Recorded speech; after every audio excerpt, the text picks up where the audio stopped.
So our curbside table, on the underside, it has a manufacturer's mark called Lane.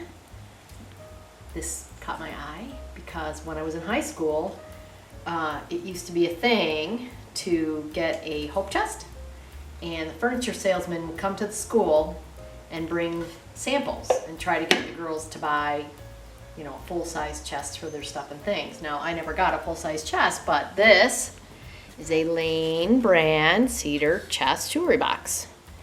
With a key. And it's got a key, so you can lock all of your valuables in there. Thusly, see, it's a little beat up. It's a nice color though. Yeah, it's cedar. Used to be really cedary smelling at one time. Do you put jewelry in it now? I keep jewelry in it now. I got really excited because you brought the table home. So, I didn't notice. Just chucked at the curb. Yeah. I said, wow, it looks really solid. We just went in the cover at night and put it into the trunk and came home, and then And I turned it over and said, oh my God. we had no idea it was designer. Lane. It was just nice and big and Brand. free. All right. So Colleen has a list of all the steps that we've taken. This is what I'm bringing to the team. Right. Step 1. Step 1. Orbital sander, 60 grit. Yeah. Orbital sander, 60 grit, all over the top and the edges. And then you ran a hanger in between Yes. here. Yes. Just the old wire hanger to Yes. get any gunk out. There was a lot of gunk. So yeah, we have a groove here. So I used the tip of a metal coat hanger and scraped all that garbage out. Then I wiped it down. So then I wiped it down with mineral spirits to take a look and see what I had. And we all did an appropriate ooh. And then I used, 180 grit to smooth it out because 180 grit. yeah, the higher the grit, the finer the sand and the sandpaper. Yes. Yep, and we wiped it again. And then from there, we flipped it and we tightened legs. So Tighten the legs, they're on there with screws. what was the problem originally? The one leg was wobbly. I think we put a couple of brads in there, just short finishing nails, to strengthen the one on the corner. Tighten it down. Now they're fine, solid.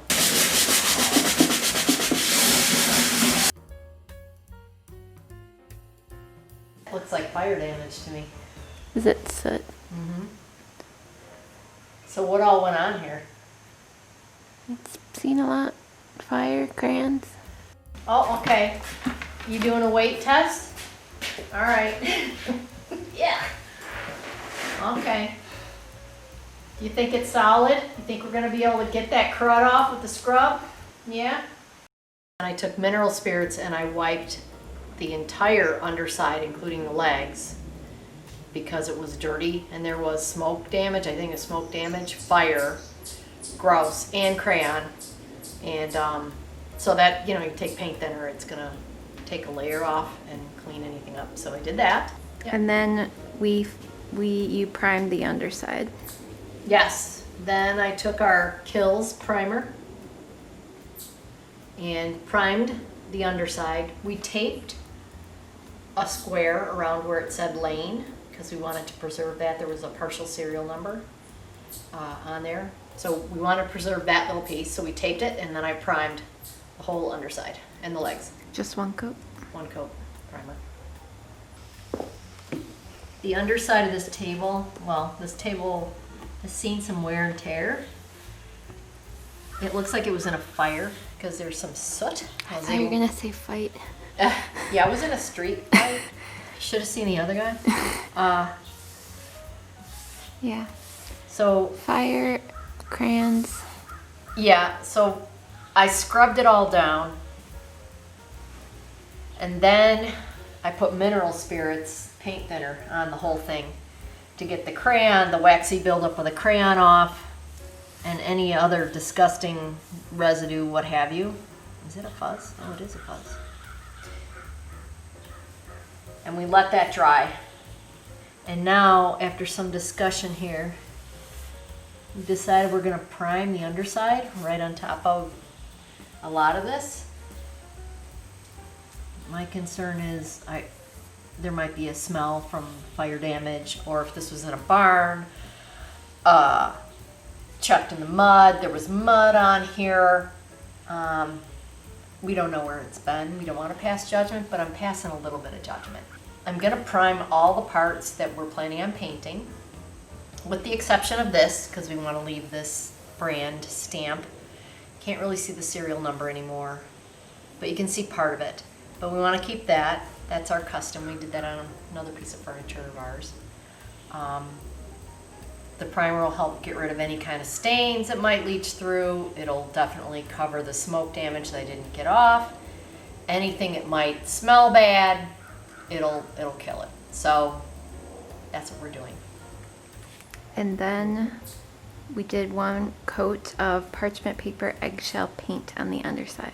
And that is correct. 1 coat of eggshell parchment paper color paint on the underside. And then I said to Colleen, it's the underside. You think I need a second coat? Nobody's going to see it on the underbelly of the whale. What do you think? And she said, it needs another coat. So I did a second coat. And the reasoning there, other than making it look a little cleaner, was that the paint itself, we need a chuck after this because it's starting to rust. So my thought was we might as well use it up on this, so to minimize having to touch it up later, because you won't have the paint at that point. Right. So make it a thick Right. coat now. So she lectured me and I sucked it up and put another coat on. So Yes. we delayed another day to Yes. let it set. Yes. Okay, so I put 1 coat of the parchment paper, which is ultimately is going to be the color of the legs and the underside, on the underside. We were trying to film with our associate project manager and he just took off. So I don't know, maybe it's his break, I don't know. What we have to decide is whether I need to put a second coat of the parchment paper on the underside of this, or if I can get away with just the 1 coat. I'm trying to get the underside, the undercarriage of this, with the color paint while it's upside down. And then we're gonna flip it, and then I'll do this part of the legs. And so you can catch the drips while the stain So I can is- catch the drips. I can do that Staining. while the top stain is drying. Yeah. I can multitask that. So I don't, and it's hard to paint legs with the brush without getting drips, so you have to be pretty vigilant.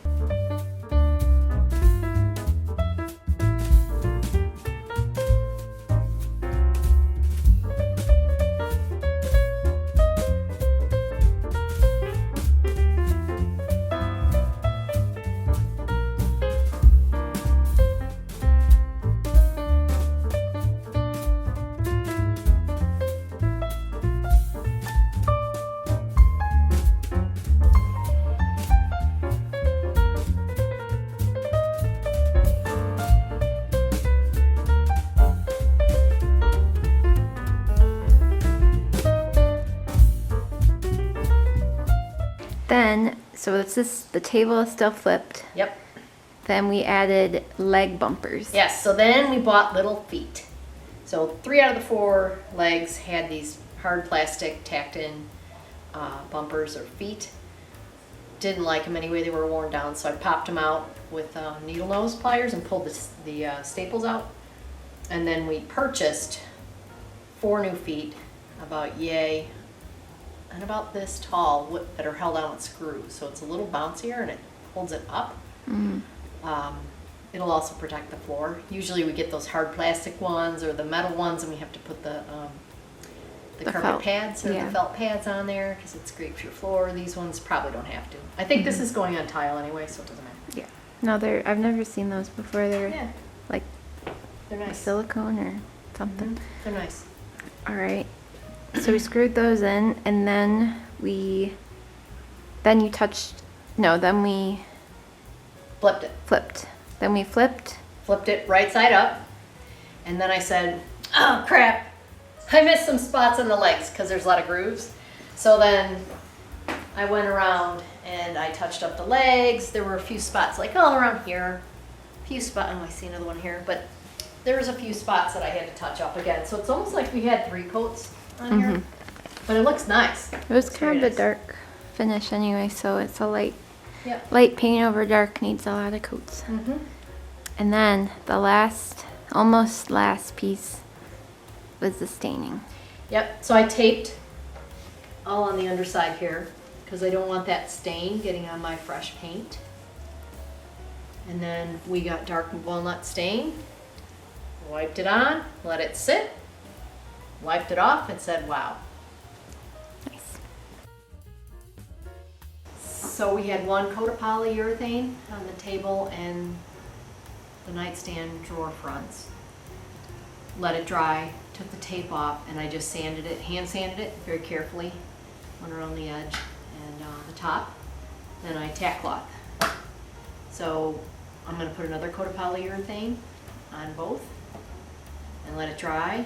And I mean, every time we put a coat on, I have to decide if I'm gonna put another coat. So with the grain, With the grain.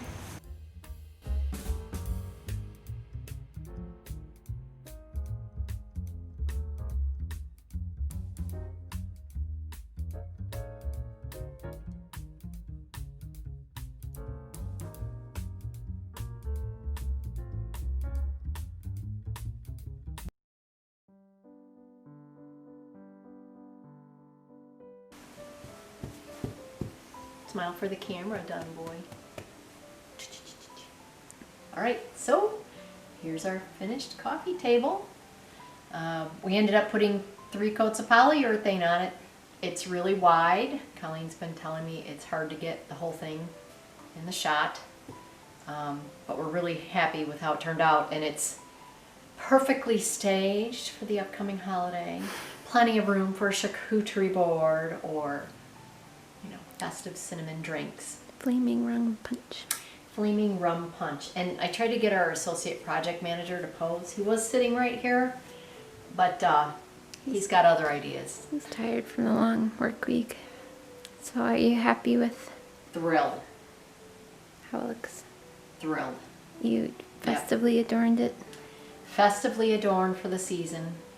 Leaves, the runner, the pumpkin that we stole from the front porch. Yep. Anything else? Upon first glance, like and subscribe.